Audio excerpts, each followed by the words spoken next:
اللہ پر یقین رکھنے والی ماں ایک گاؤں میں ایک بھوری ماں اپنی بیٹی کے ساتھ رہتی تھی۔ وہ بہت بیمار رہتی تھی اور دن بدن اس کی بیماری بڑھتی جا رہی تھی۔ ہر حکیم، ہر ڈاکٹر نے اس کا علاج کرنے کی کوشش کی، لیکن کوئی بھی کامیاب نہ ہوا۔ ماں کا ایمان بہت مضبوط تھا۔ وہ ہمیشہ کہتی تھی، اللہ پر یقین رکھنے والا کبھی ناکام نہیں ہوتا۔ اللہ ہی شفا دینے والا ہے۔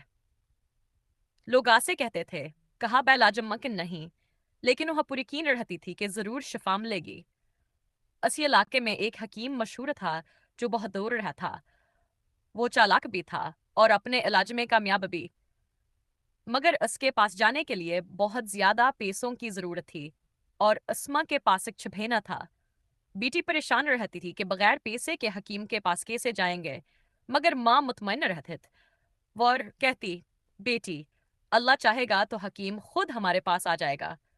لوگ آس کی بات پہنستے، کوئی آس پر یقین نہ کرتا، لیکن وہ عورت پختہ یقین کے ساتھ دا کرتی رہی۔ کچھ دن گزرے اور واقعہ ایک دنوں ہی حکیم اپنے کسی ذاتی کام کے سلسلے میں اسی گاؤں کی طرف گیا۔ وہ عورت سے ملا، اس نے حال پوچھا اور دل سے علاج کرنے کا فیصلہ کیا۔ حکیم نے دوا دی، علاج کیا اور اللہ کے حکم سے وہ عورت بالکل صحت مند ہو گئی۔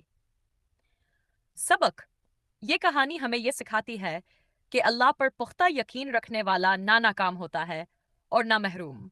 مشکلیں ضرور آتی ہیں، لیکن اللہ پر توکل رکھنے والا آخرکار کامیابی اور سکون پا لیتا ہے۔